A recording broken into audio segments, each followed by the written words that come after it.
Hello students, how are you all? Hope so all of you are fine and happy. Welcome to my YouTube channel, Biology in Seconds. Today we will discuss the Newton's Law. Let's start. Discuss करना है laws of motion को और इसके साथ ही हम discuss करेंगे momentum को। चलिए स्टार्ट करते हैं। फर्स्ट ऑफ ऑल हमें जानना ज़रूरी है कि लॉज ऑफ मोशन किसने स्टेट किए। तो laws of motions were stated by Isaac Newton. Isaac Newton ने स्टेट किए। कहाँ पर स्टेट किए? Laws of motion were stated in his book Principia Mathematica. Principia Mathematica के अंदर ये सारे लॉज पेश किए गए।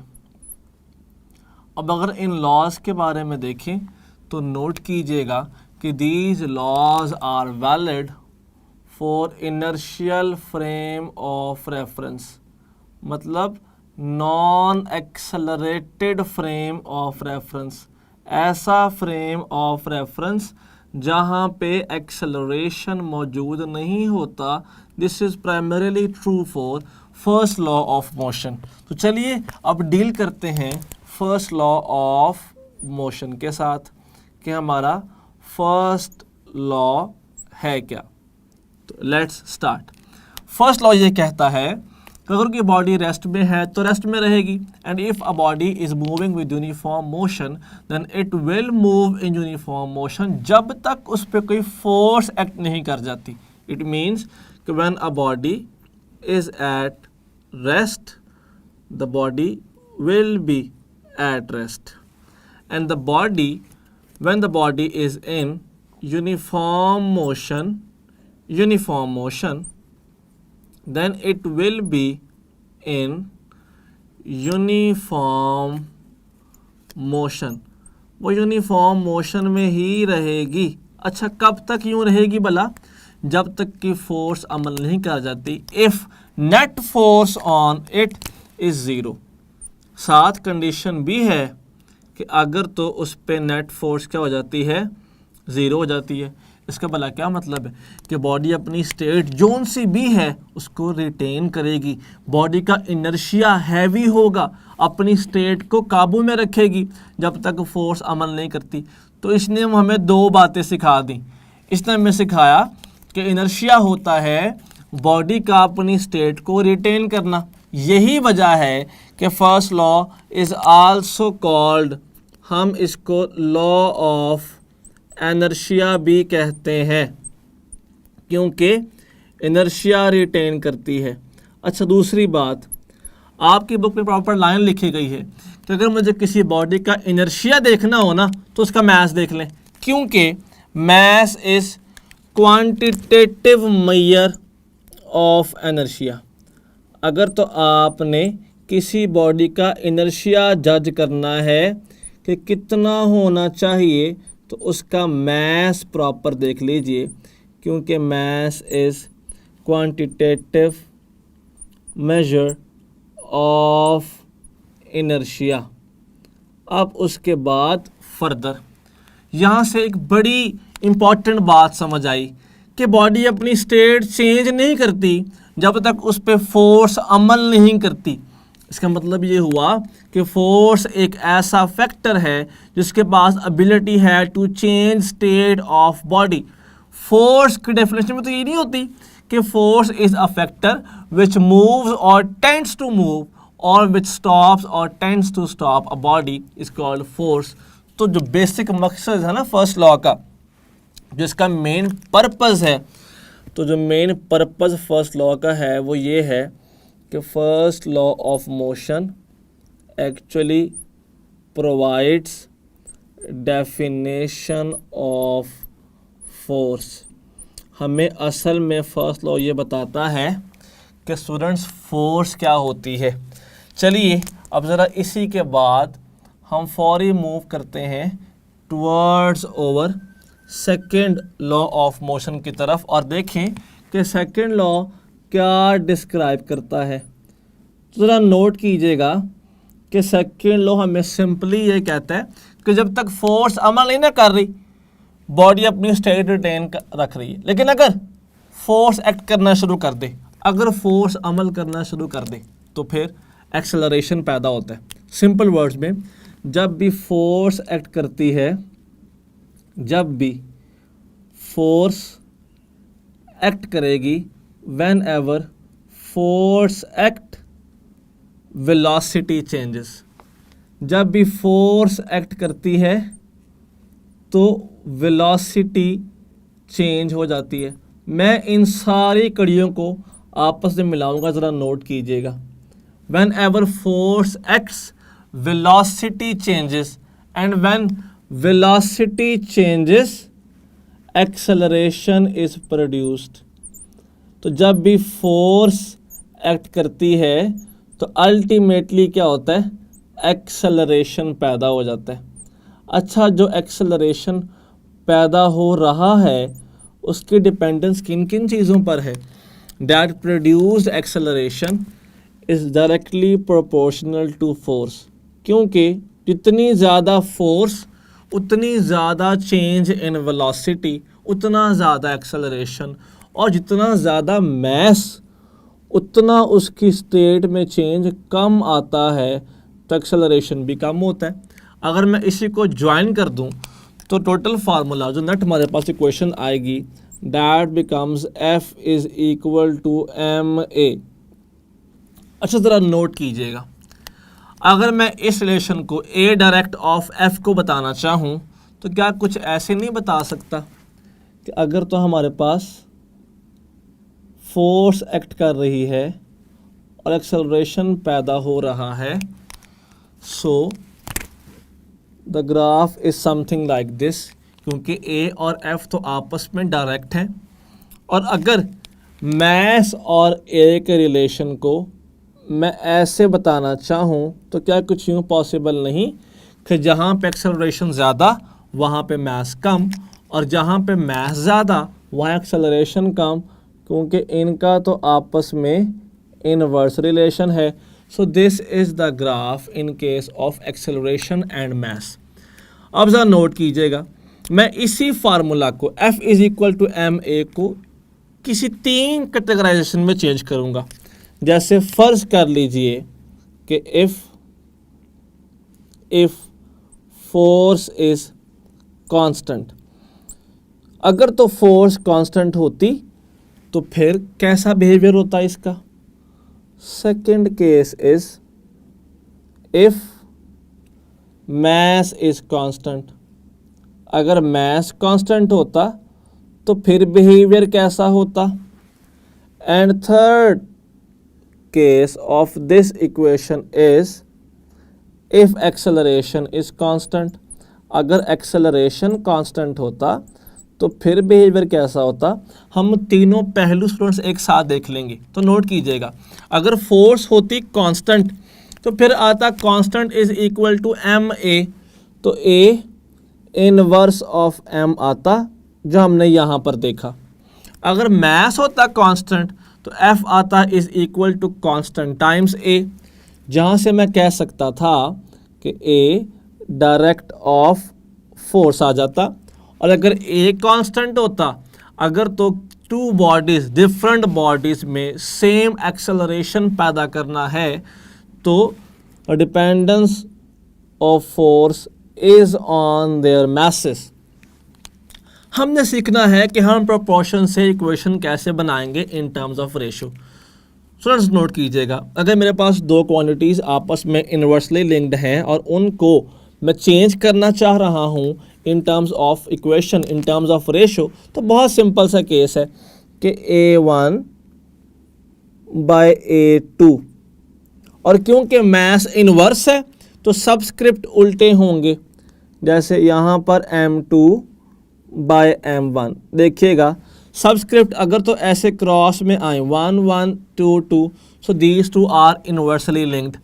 इनको नोट कीजिएगा, A1 by A2 is equal to F1 by F2, these two are directly linked, क्योंकि इनके सबस्क्रिप्ट आपस में आमने सामने आ रहे हैं। यहाँ पे नोट कीजिएगा F1 by F2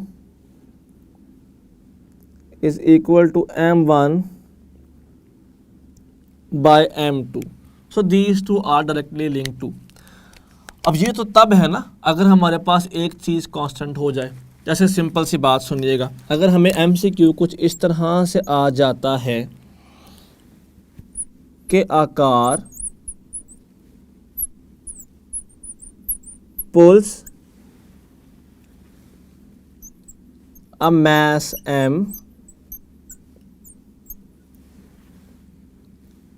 with acceleration of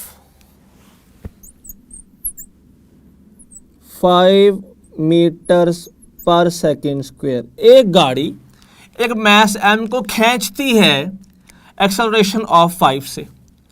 अगर मैस डबल हो जाता तो फिर क्या होता? इफ mass is doubled,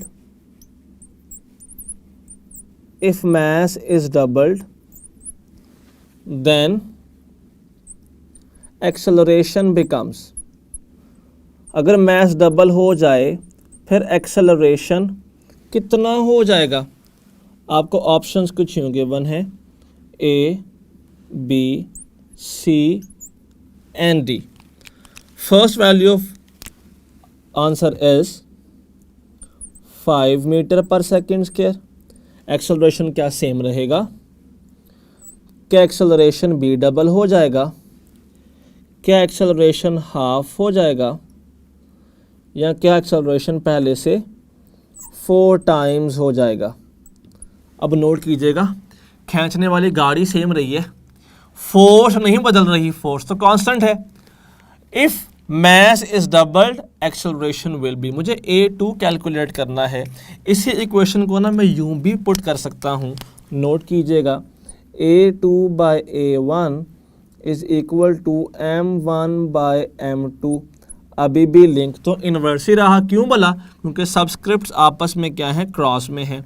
मुझे यहाँ से निकालना था A2, so this becomes A2 is equal to M1 क्या है? पहले सिर्फ M था, M2 बाद में क्या है? डबल हो गया तो 2M हो गया। A1 पहले कितना था? 5। अब ज़रा नोट कीजिएगा कि A2 की वैल्यू क्या आती है। स्टूडेंट्स ये M इस M के साथ कैंसिल हो गया। 5/2 is equal to 2.5 metres per second square, क्योंकि अगर फोर्स कांस्टेंट है ना और अगर मास डबल होता है तो एक्सेलरेशन हाफ हो जाता है। So answer is 2.5 metres per second square. अच्छा, अगर कुछ भी कांस्टेंट ना होता और अगर मुझे फिर इस इक्वेशन को निकालना पड़ता बगैर कुछ कांस्टेंट किए, तो कैसे निकाल सकता था भला?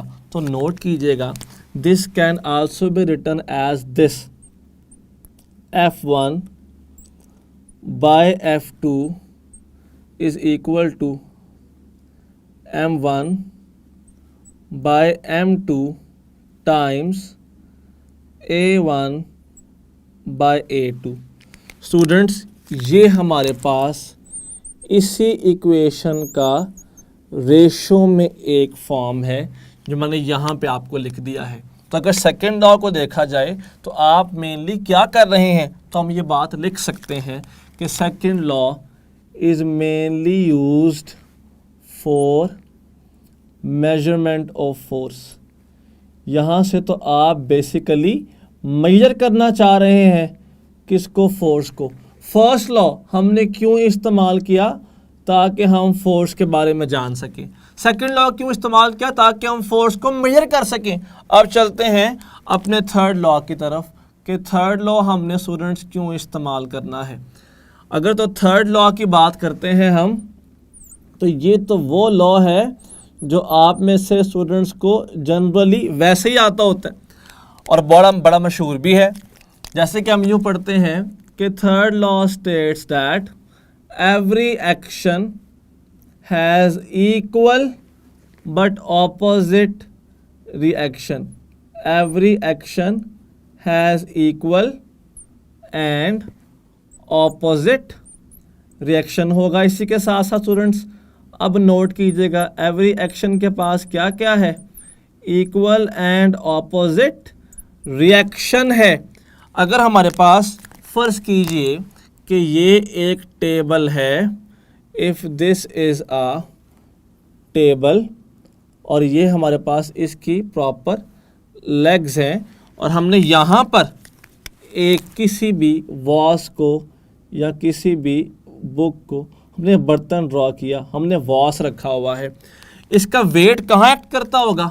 Wait of this vase acts downward. This is weight. Weight of vase acts on the table. लेकिन टेबल इसके रिटर्न में क्या कर रहा है? वॉस के ऊपर एक रिएक्शन फोर्स लगा रहा है। क्या दोनों एक ही बॉडी पे लग रही हैं? नहीं। वेट किस पे लग रहा था? टेबल पे। रिएक्शन किस पे लग रहा है? वॉस पे। आपस में फोर्सेस कैंसिल तो तब होती ना अगर दोनों एक ही बॉडी पे लग रही होती। तो यहाँ से हमने वाला क्या सीखा? हमने पहली बात ये सीखी कि action and reaction can never cancel each other. कभी आपस में कैंसिल नहीं हो सकते। कैंसिल क्यों नहीं हो सकते? क्योंकि वो दोनों सेम बॉडीज पर तो एक्ट ही नहीं करते। Can never cancel each other, कभी भी आपस में कैंसल नहीं हो सकते, because the main reason is they do not act on the same body. इसकी वजह ही ये है क्योंकि वो सेम बॉडी पर एक्ट ही नहीं करते। दीज फोर्सेस, जो हमने भी दो फोर्सेस पढ़ी, ये सेम बॉडी पर अमल नहीं करती। Do not act on same body, ये सेम बॉडी पर एक्ट ही नहीं करती। अब नोट कीजिएगा हमारी लाइफ में इसका प्रैक्टिकल काम कहाँ का जब चलते हैं हम। If a person is walking towards north, या फिर आप यूँ कह लीजिए आसानी के लिए, if a person is walking towards east, तो वो फोर्स कहाँ पे लगा रहा है? हम कहते हैं टूवर्ड्स ईस्ट क्योंकि वो जा रहा है इस तरफ। तो ऐसा नहीं है स्टूडेंट्स, हम चलते हुए ना अपने पाँव से हमेशा ज़मीन को पीछे धकेलते हैं और ज़मीन हमें आगे धकेलती है। तो जो हमारा चलना है ना, that is due to reaction force, क्योंकि जो हमारी अप्लाइड फोर्स होती है अर्थ पे वो पीछे की तरफ को होती है और फिर अर्थ हमें आगे भेजती है रिएक्शन फोर्स से। जब हम किसी चीज़ को पंच करेंगे तो पंच करने पर जो हम पेन बर्दाश्त करते हैं, that pain is due to reaction forces, क्योंकि हमारे पंच करने पर हमने तो एनर्जी आगे बॉडी को दे दी, फिर वो बॉडी उतनी एनर्जी में रिटर्न करती है हमारे हाथ पे और हमें उससे पेन होती है। So pain is always caused by reaction forces. और थर्ड लॉ ऑफ मोशन का बहुत इंपॉर्टेंट लिंक होता है किससे? कंजर्वेशन ऑफ मोमेंटम के साथ भी, क्योंकि देखें रॉकेट प्रोपल्शन में सिर्फ मोमेंटम ही रॉकेट को ऊपर नहीं लेके जाता। थर्ड लॉ ऑफ मोशन का बहुत ज़्यादा किरदार होता है किस में? रॉकेट को ऊपर लेके जाने में। सो दिस इज जो थर्ड लॉ ऑफ मोशन। हमने अब पढ़ना है कि इलास्टिक कोलिजन और मोमेंटम क्या है। स्टूडेंट्स अब हम डिस्कस करेंगे मोमेंटम के बारे में। तो चलिए स्टार्ट करते हैं मोमेंटम क्या होता है और फिर हम यहाँ से मूव करेंगे टुवर्ड्स इलास्टिक कोलिजन। तो चलें देखते हैं। फर्स्ट ऑफ ऑल अगर मोमेंटम की बात कुछ यूँ कर ली जाए कि momentum is quantity of motion, मतलब अगर किसी बॉडी के पास मास है और हम उससे वेलोसिटी प्रोवाइड करते हैं तो वो कितना मूव करेगा, ये बात मोमेंटम डिसाइड करता है। अच्छा कई बार ना हम यूँ भी कहते हैं कि quantity of motion which is gained by the body and which is obtained by the body due to its mass and velocity। तो quantity of motion जो उसके मैस और वेलोसिटी की वजह से बॉडी के पास हो, that is actually called momentum. अगर इस डेफिनेशन को ही हम गौर से देखें ना तो कोई क्वेश्चन ही नहीं रह जाता मोमेंटम के फार्मूला के मुतालिक। मोमेंटम का फार्मूला है P is equal to mv। अब नोट कीजिएगा this velocity is vector, so momentum is also a vector quantity. इसके अलावा एक और टर्म भी होती है, वो आप पढ़ेंगे तो डिटेल से आगे जाके, लेकिन यहाँ बताना चाहता हूँ आपको कि momentum is also equal to under root of 2 times mass times energy of the body. हम इसको भी मोमेंटम ही कहते हैं, लेकिन असल में क्योंकि यहाँ पर मैस और एनर्जी हमारे पास किस फॉर्म में आ जाती हैं, स्केलर फॉर्म में, तो ये फिर डिस्क्राइब कर देती है मैग्नीट्यूड ऑफ मोमेंटम को। अगर यहाँ से फर्दर देखें तो यूनिट ऑफ मोमेंटम बड़ा इंपॉर्टेंट है और एमसीक्यू में आ भी चुका है 1-2 मरतबा। Unit of momentum is kilogram metres per second which is also equal to newton second. हम इसको न्यूटन सेकेंड भी कहते हैं। हमने फर्दर पे डिस्कस किया कि momentum is a vector quantity. अगर तो ये वेक्टर है तो इसकी एक ख़ास डायरेक्शन भी होनी चाहिए, and direction of momentum is along velocity, क्योंकि देखें वेलोसिटी की वजह से ये एक वेक्टर क्वांटिटी है, तो फिर जहाँ पर वेलोसिटी उसी डायरेक्शन में मोमेंटम भी लाई करता है। स्टूडेंट्स अगर फर्दर देखें हम यहीं से तो मोमेंटम एक बड़ा गहरा ताल्लुक़ रहा है सेकंड लॉ ऑफ मोशन के साथ। हम उस बात को यूं भी लिख सकते हैं, अगर सेकंड लॉ ऑफ मोशन को देखें तो वो ये कहता है कि force applied force is equal to rate of change of momentum. हम इस बात को ओपन करके यूं भी कह सकते हैं कि m into v f minus v i by delta t के फोर्स अप्लाई करेंगे तो वेलोसिटी चेंज होगी। याद है सेकंड लॉ ऑफ मोशन, अगर वेलोसिटी चेंज होती है तो ऑब्वियसली मोमेंटम चेंज होगा। सो फोर्स के अप्लाई करने से रेट ऑफ एक ख़ास टाइम में मोमेंटम चेंज होता है, और अगर हम उस मोमेंटम चेंज को उस टाइम पे डिवाइड कर दें जिसमें मोमेंटम चेंज हुआ था तो आपको उसी फोर्स की वैल्यू मिल जाएगी जिसकी वजह से ये सारा कुछ हुआ है। तो चलिए अगर देखें तो हम कह सकते हैं कि force is equal to rate of change of momentum. Students यहीं से ना हमारे पास एक बड़ा एक नेक्स्ट क्वांटिटी हम अटेन कर सकते हैं, that is delta P. Delta P is F times T. अब ज़रा नोट कीजिएगा, अगर ऐसा हो जाए कि फोर्स क्वाइट लार्ज हो, फोर्स ज़्यादा हो और टाइम बहुत स्मॉल हो, कि हम बहुत ज़्यादा फोर्स को लगाएं for a very small time of impact, तो फिर हम इस चेंज इन मोमेंटम को इम्पल्स कह सकते हैं। अगर तो फोर्स ज़्यादा और टाइम कम तो फिर product of force and time या फिर चेंज इन मोमेंटम को इम्पल्स कह सकते हैं। ये मेन रीज़न है कि हम बाइक पे सफ़र करते हुए सेफ्टी हेलमेट यूज़ करते हैं, क्योंकि सेफ्टी हेलमेट के अंदर ना फॉर्म की पैडिंग होती है। अगर एक्सीडेंट हो जाए और सर नीचे लगे और ऊपर हेलमेट है तो जो हेलमेट के अंदर फॉर्म पैडिंग है ना वो कंप्रेस होके सर का रोड के साथ टाइम ऑफ इम्पैक्ट ज़्यादा कर देती है, जिससे फोर्स कम लगती है, में नुकसान कम होता है। आपके बुक में सेम बात कुछ यूँ भी लिखी गई है कि अगर तो एक बॉल्ड पर्सन, अगर एक शख्स बगैर बालों के है तो उसके सर पे स्कल, अगर सर पे हम वार करें तो स्कल को ब्रेक करने के लिए 5 न्यूटन्स फोर्स इज़ इनफ, लेकिन अगर शख्स के बाल हैं तो फिर 50 न्यूटन फोर्स चाहिए होती है। क्यों?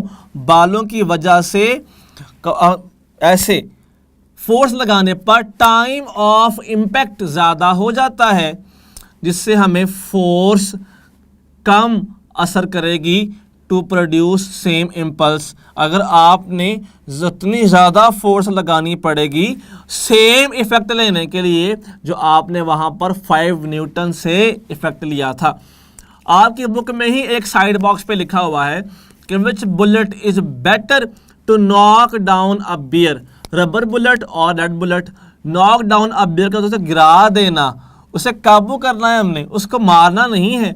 तो नॉक डाउन करने के लिए रबर बुलेट इज बेस्ट। तो रीजन इज जैसे बुलेट रबर की आके बियर के साथ कोलाइड करेगी तो rubber compresses, time of impact बढ़ जाएगा, फोर्स कम हो जाएगी, इम्पल्स इफेक्ट तो सेम रहेगा, उसको पेन होगी लेकिन वो बुलेट उसकी बॉडी में पेनिट्रेट नहीं कर जाती, फोर्स कम लगाती है, जिससे वो नॉक डाउन तो हो जाता है लेकिन उसको कोई परमानेंट इंजरी नहीं होती। तो this is why impulse is important and impulse is equal to change in momentum, जबकि force is equal to rate of change in momentum.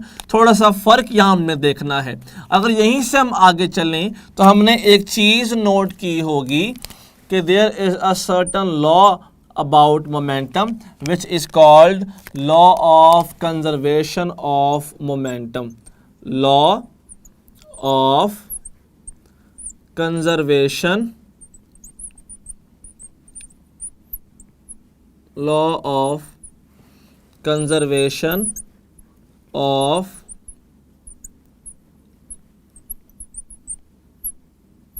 momentum। अब हमने डिस्कस करना है इस लॉ को, और ये लॉ किस मोमेंटम के साथ लिंक करता है। Actually this law links with, जो हम अभी पढ़ेंगे, विद लीनियर मोमेंटम। ये लॉ हमें सिंपल ये कहता है कि किसी भी बॉडी का या सिस्टम का, mainly system, initial momentum equal आता है फाइनल मोमेंटम के। Initial momentum of a system equals it's final momentum, यानी कि बॉडी जिस सिस्टम में है उस सिस्टम में चेंज इन मोमेंटम नहीं होता। It means momentum of the system remains constant. क्या ये हर सिस्टम के लिए एप्लीकेबल है? तो हरगिज़ नहीं students, this is only applicable when net force is constant. जब कोई नेट फोर्स एक्ट नहीं कर रही and that constant is actually 0। Force की एक ही वैल्यू रहे और कितनी रहे? 0 रहे, मतलब कोई फोर्स अमल ही ना करे। अगर फोर्स प्रेजेंट ही नहीं है, मौजूद ही नहीं है, तो that system is called isolated system. तो इसीलिए आपकी बुक में लिखा हुआ है कि इन आइसोलेटेड सिस्टम, जिसमें नेट फोर्स 0 हो जाती है, उसमें मोमेंटम चेंज नहीं होता, मोमेंटम कांस्टेंट रहता है। अच्छा ज़रा नोट कीजिएगा, मोमेंटम कांस्टेंट रखने के लिए या फिर law of conservation of momentum को फुलफिल करवाने के लिए सबसे अहम पॉइंट वाला क्या है? सबसे अहम पॉइंट ये है कि वेलोसिटी ऑफ बॉडी को कांस्टेंट रखा जाए। अगर तो बॉडी की वेलोसिटी कांस्टेंट रहती है ना, तो मोमेंटम कांस्टेंट रहता है, और अगर मोमेंटम कांस्टेंट रहेगा तो ऑटोमेटिकली लॉ वैलिड हो जाएगा। अब अगर यहाँ से चीज़ हम देखें तो आपकी बुक में ये बात उसने बयान की थी बॉल्स वाले केस के साथ, जैसा कि आपको याद होगा। हाँ, अभी हम बात करेंगे फर्दर केसेस की भी। सबसे पहला केस हमारे पास कौन सा है कि if this is a ball जिसका मास m1 है और मूव कर रहा है वेलोसिटी v1 के साथ, and there is another ball जिसका मास m2 है और वो मूव कर रहा है वेलोसिटी v2 के साथ। तो ज़रा नोट कीजिएगा कि v1 का एरो ज़्यादा बड़ा है v2 से, क्योंकि वेलोसिटी 1 ज़्यादा है। अब ज़्यादा वेलोसिटी होने पर ये दोनों आपस में टकरा जाएंगे। यही m1 मास 1 कोलाइड करेगा इस मास 2 के साथ, और कोलाइड करने के बाद इन दोनों की स्पीड्स इन दोनों की इंडिविजुअल स्पीड्स चेंज हो जाएंगी। ये मूव करेगा v1 डैश से, जबकि द सेकंड ऑब्जेक्ट जो कि m2 है, it will move with speed v2 dash. इस सारे केस को आपकी बुक में सिर्फ एक इक्वेशन से बयान किया गया, that is m1 v1 momentum of first ball plus m2 v2 momentum of second ball before collision. So this is net momentum before collision. So this is initial momentum. It is equal to m1 v1 dash plus m2 v2 dash. These are momenta of these balls after collision. So this is the final momentum after collision. Initial momentum is equal to final momentum. So this is validation of this law of conservation of momentum. Balls की बात की जाएगी, दो balls की, one dimensional, हम इसको इस्तेमाल करेंगे। ये balls कैसे मूव कर रही हैं? क्या जनरल मूव कर रही हैं? तो नहीं, these are smooth balls and these are non rotating. ये रोटेट नहीं कर रही, ये सिर्फ ट्रांसलेशनल मोशन कर रही हैं। ये एमसीक्यू आ चुका है कि these balls should be smooth and non rotating. क्या इसके अलावा हमने कहीं पर पढ़ा है मोमेंटम कंजर्वेशन? तो बिल्कुल पढ़ी है। किस जगह पे? नोट कीजिएगा, आपकी बुक में एक टॉपिक है एक्सप्लोजिव्स वाला। एक्सप्लोजिव्स के चलने में भी और इसके फ्रैगमेंट्स के मूव करने में भी मोमेंटम का बड़ा इंपॉर्टेंट हार्ट होता है। जैसे कि फर्ज कीजिएगा, if we have an explosive of mass m जो मूव कर रहा है वेलोसिटी कैपिटल V के साथ, और ये साथ ही रास्ते में एक्सप्लोड कर जाता है, और इसका एक मास यूँ बनता है विच इज़ मास 1 और एक मास यूँ बनता है विच इज़ मास 2। अब मास 1 मूव कर रहा है ऐसे ऊपर की तरफ वेलोसिटी v1 से, जबकि मास 2 मूव कर रहा है इस तरफ वेलोसिटी v1 और v2 से। अब एक बात, एक लाइन आपकी बुक में क्लियर लिख दी गई है कि total momentum before explosion is equal to sum of momentum of every fragment after explosion. अगर आप टोटल मोमेंटम देखें जो कि एक्सप्लोजन से पहले है तो डैट इज mv, और अगर आप बाद में सबका सम कर दें so this is m1 v1 plus m2 v2, और अगर एक और होता ना तो यहाँ पे प्लस m3 v3 भी आ जाता and so on mn vn तक जाता। क्या मैं यहाँ से MCQ आ सकता है? तो ज़रा एक MCQ तो नोट कीजिएगा। सबसे पहले हम एक MCQ करेंगे, एन एक्सप्लोजिव ऑफ मास, यहाँ लिख रहा हूँ सिर्फ बुलेट्स लेकिन साथ में बोलूँगा भी इसकी statement.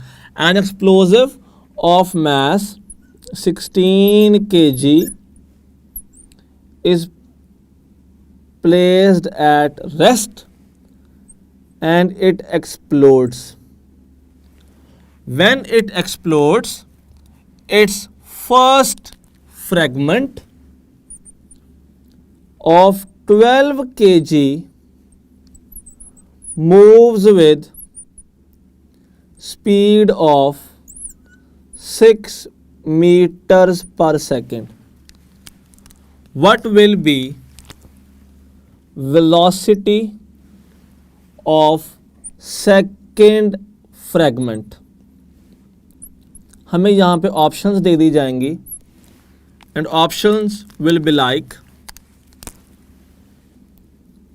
12 metre per second, 14 meters per second, 16 meter per second and 18 meters per second। हमने निकालनी है वेलोसिटी। हमने कहा देख लेते हैं अभी कैसे कैलकुलेट कर सकते हैं हम इस चीज़ को। सबसे पहले m v अप्लाई करेंगे इसमें। m is 16 V is 0, 16 into 0 becomes 16 into 0 is equal to M1 is 12, V1 is 6 plus M2 is, अब कैसे पता, M2 तो गिवन ही नहीं है, स्टूडेंट्स खुद सोचें। टोटल मास इज 16, एक फ्रेगमेंट 12 का था, तो रिमेनिंग कितना बचा 4 kg, so M2 is 4 kg, जबकि V2 आपने कैलकुलेट करना होगा। यहाँ पर सब जीरो हो गया, 12 6 बिकम 72, इधर आके माइनस का हो जाएगा, so this becomes minus 72 is equal to 4 V2। स्टूडेंट्स यहीं पर V2 आ जाएगा minus 72 by 4 which is minus 18 metres per second. अच्छा, माइनस मैग्नीट्यूड का पार्ट नहीं है, माइनस ये बताता है कि सेकंड फ्रेगमेंट हमेशा फर्स्ट के ऑपोजिट जाता है। ये ऑपोजिट तो नहीं है, फिर माइनस क्यों आ रहा है? ज़रा एक बड़ी इंपॉर्टेंट चीज़ तो नोट कीजिएगा, क्या मैं इस वेलोसिटी को कंपोनेंट्स में यूँ नहीं रिजॉल्व कर सकता, एक्स और वाई कंपोनेंट, और क्या मैं इसको यूँ रिजॉल्व कर सकता हूँ एक्स और वाई कंपोनेंट? नोट कीजिएगा, क्या इन दोनों का एक्स कंपोनेंट ए के सेम में नहीं है, इन दोनों का y component is opposite to each other, so these velocities are opposite to each other। Minus ये शो कर रहा है, the magnitude is 18 metre per second, so delta is over correct option.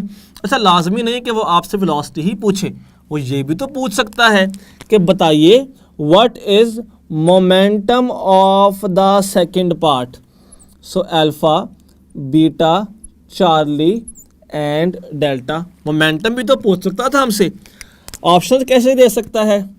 16 newton second, 32 newton second, 48 newton second and 72 newton second. Momentum of second part is equal to actually M2V2। M2 कितना है भला? This is 4, V2 कितना है? 18, अभी तो calculate किया, 4 into 18 gives us 72 newton second. Students, मुमकिन है कि वो ऐसे भी ना पूछे, वो ये भी पूछ ले कि what is kinetic energy of this second part या सेकेंड फ्रेगमेंट, तो वो आपने खुद कैलकुलेट करनी है ताकि आप देख सकें कि हम इसे कैसे कैसे सॉल्व कर सकते हैं। के का फार्मूला होता है 1/2 mv², मैस 4, v इज 18, तो आपने के खुद कैलकुलेट करनी है। Now let's move on to elastic collision, जो हमारे इस लेक्चर का लास्ट टॉपिक है। हम अब डिस्कस करेंगे इलास्टिक कोलिजन को। स्टार्ट करते हैं। इलास्टिक कोलिजन, सबसे इंपॉर्टेंट बात, क्या कोलिजन हमेशा इलास्टिक ही होती है? ऐसा तो लाजमी नहीं है, कोलिजन तो इनइलास्टिक भी हो सकती है। तो हम सबसे पहले कोलिजन से इलास्टिक को निकालेंगे। कोलिजन क्या है? टकराव। टकराव कैसा हो सकता है? टकराव पॉसिबल है कि इलास्टिक हो, और टकराव पॉसिबल है कि इन इलास्टिक हो। अब हम देखते हैं कि इन दोनों में बेसिकली फ़र्क क्या है। What is the difference between elastic and inelastic collision? Elastic collision क्या है? ऐसी collision in which kinetic energy is constant, या यूँ भी पढ़ते हैं कि no kinetic energy is lost. K E conserve रहती है, लेकिन इसी के साथ साथ स्टूडेंट्स मोमेंटम भी कंजर्व रहता है, and total energy is also conserved in elastic collision. अगर इन इलास्टिक की बात की जाए तो इन इलास्टिक में के ई तो कंजर्व नहीं रहती, के ई इज़ नॉट कंजर्व्ड। फिर कंजर्व क्या रहता है हमारे पास? इन इलास्टिक में मोमेंटम कंजर्व रहता है, और इसके साथ साथ टोटल एनर्जी कंजर्व रहती है। सिर्फ फिर फ़र्क किसका आ रहा है, बेसिकली सिर्फ के का फ़र्क आ रहा है। अच्छा, अगर यहाँ से देखा जाए तो इन इलास्टिक की फर्दर टाइप्स क्या क्या पॉसिबल हैं भला। हमारे पास इन इलास्टिक भी दो तरह का होता है। एक को हम कहते हैं पार्शियल इन इलास्टिक और एक को हम कहते हैं परफेक्ट इन इलास्टिक। इसमें फ़र्क क्या है मैं बताता हूँ आपको बाय अ सिंपल डायग्राम। जैसे कि नोट कीजिएगा, अगर तो एक पर्सन एक बॉल को एक वॉल पे थ्रो करता है, if a person throws a ball at this wall, और थ्रो करने पर ये बॉल उतनी ही स्पीड से बाउंस बैक करके दोबारा आपके हाथ में आ जाती है, मतलब velocity is conserved. Velocity conserve तो K E conserve. Students, this is elastic collision.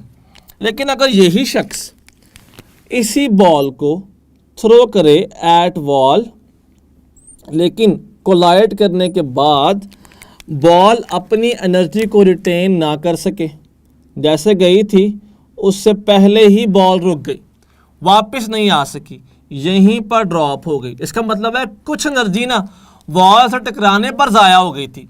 तो this is called partial inelastic, कि कुछ तो उसने गेन की, कुछ उसने लॉस कर दी।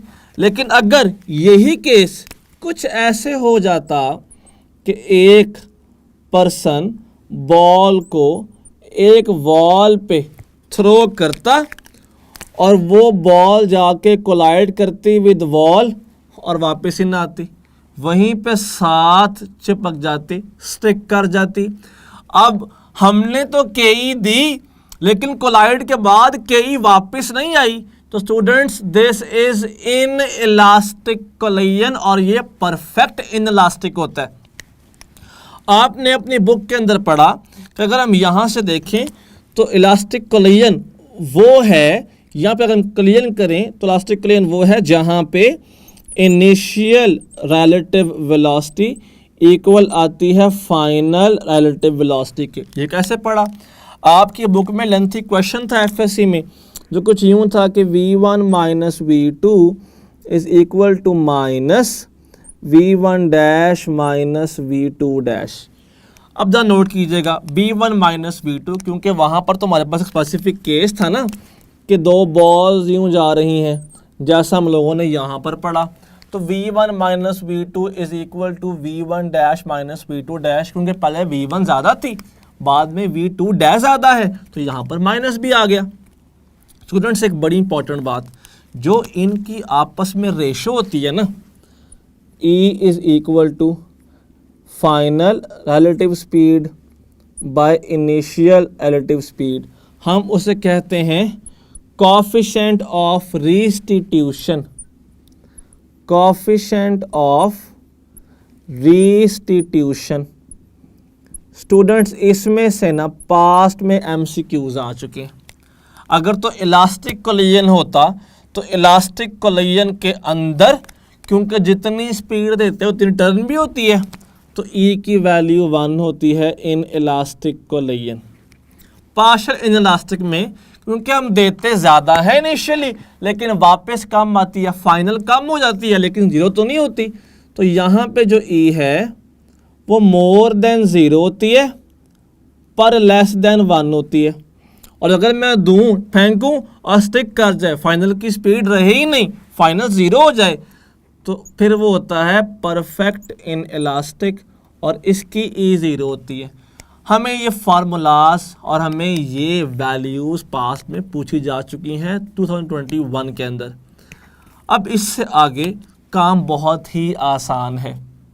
जैसे कि हम ये बात डिस्कस कर सकते हैं कि इनकी फाइनल वेलोसिटीज़ के फार्मूलाज क्या होते हैं, एग्जैक्ट हमें याद करने पड़ेंगे, क्योंकि हम उनको डिराइव नहीं कर सकते वहाँ पे बुक में दोनों लिखे हुए, एग्जैक्ट हम याद कर लेंगे।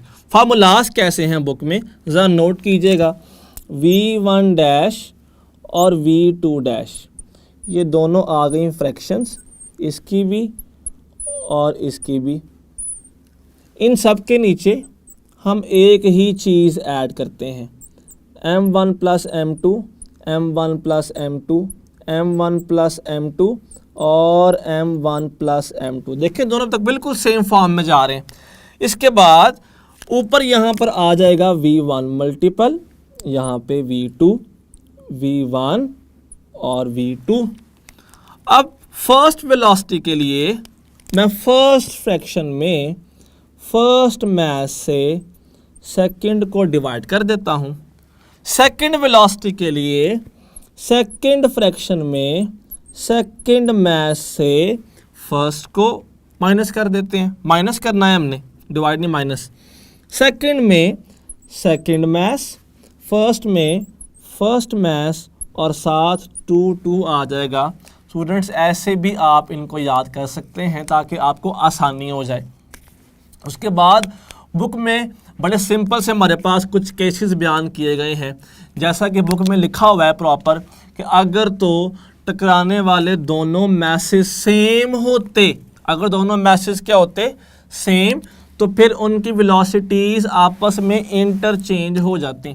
तो मैं ये बात यहाँ पर भी लिख सकता हूँ कि स्टूडेंट्स हमने इसमें फर्दर केसेस भी डिस्कस किए, जिसका मेन हमारे पास जो रिज़ल्ट था वो ये था कि अगर तो मैसेज दोनों सेम हो जाते हैं, अगर कोलाइड करने वाले मैसेज इलास्टिक कोलिजन में हो जाते हैं same, then velocities are interchanged, then velocities आपस में ही चेंज हो जाती हैं। और उसके बाद द सेकंड केस वाज, अगर तो अ very large mass collides with a smaller mass at rest, जो कि मूव नहीं कर रहा, तो उस केस में जो लार्ज मैस है उसको तो फ़र्क नहीं पड़ता, जो इसकी स्पीड है वो तो बाद में वही रहेगी जिससे वो पहले मूव कर रहा था। लेकिन जो स्मॉलर मैस है ना, वो डबल स्पीड से मूव करेगा इसकी, क्योंकि मोमेंटम ट्रांसफ़र होता है। और ऐसा ही केस आपने कुछ यूं भी पढ़ा होगा स्टूडेंट्स कि अगर एक स्मॉलर मैस आके कोलाइड करे with a very large mass, इतना स्मॉलर होता है कि हम कंसिडर कर लेते हैं कि इसका मैस 0 है। अगर इस केस में देखा जाए तो जो हैवी मैस रेस्ट पे है उसको तो फ़र्क नहीं पड़ता, वो तो फिर भी रेस्ट पे रहता है। लेकिन स्मॉलर मैस बाउंस बैक कर जाता है विद सेम इफेक्ट। अब नोट कीजिएगा हमारे पास these are the cases of elastic collision. MCQs हमसे कैसे कैसे पूछ सकते हैं, ये रिजल्ट ही पूछ लेगा। जैसे कि आपसे एक वर्बल बात करने लगा हूँ एमसीक्यू की फॉर्म में, if a proton moving with speed v collides with a stationary neutron, टकरा जाता है न्यूट्रॉन के साथ, टक्कर लगने के बाद velocity of proton will be तो 0। क्यों 0? Students mass of proton is approximately equal to mass of neutron, and this is the case of when both masses are equal। फिर स्पीड आपस में इंटरचेंज हो जाती हैं, क्योंकि न्यूट्रॉन स्टेशनरी था तो टक्कर लगने के बाद प्रोटॉन स्टेशनरी हो जाएगा, और अगर प्रोटॉन v से मूव कर रहा था तो कोलाइड करने के बाद न्यूट्रॉन v से मूव करेगा if this is elastic collision. अब आगे हम एक एमसीक्यू करेंगे, फिर हमारा टॉपिक यहाँ पर एंड हो जाएगा। और last MCQ is a mass of 2 kg is moving with speed of 8 meter per second, जबकि another mass of 4 kg is moving with speed of 2 meters per second। Students collide करने के बाद ये दोनों आपस में स्टिक कर जाते हैं। This is 2 kg, this is 4 kg, they are stuck together and this is their common velocity. पूछा गया है what is their common velocity. Now हमारे पास जो ऑप्शंस हैं, फर्स्ट ऑप्शन है 2 meters per second, beta option है 4 metres per second, Charlie option है 6 metres per second, delta option है 8 metres per second. Student simply note कीजिएगा, मैं इसी फार्मूला को क्या आपके लिए आसान ना बना दूं। कॉमन वाले केस में स्टिक करने का मतलब है परफेक्ट इन इलास्टिक कोलिजन। तो यहाँ पर आप इनकी स्पीड इन दोनों से नहीं निकाल सकते क्योंकि के तो कंजर्व नहीं थी लेकिन मोमेंटम तो कंजर्व था। तो हम इसी को यूं भी लिख सकते हैं m1 v1 plus m2 v2 is equal to m1 plus m2 into v। now this is their common speed। Note कीजिएगा m1 v1 2 into 8 कितना बन गया भला, 2 into 8 16। m2 v2 4 into 2 कितना बन गया 8। m1 plus m2 2 plus 4 कितना बन गया 6v। 16 plus 8 is equal to 24 equal 6v, जहाँ से v आ गया 24/6 which is equal to 4 meters per second। तो students this is the answer. हमने डिस्कस किया इलास्टिक कोलिजन भी, इन इलास्टिक कोलिजन भी, momentum laws and equation of motion.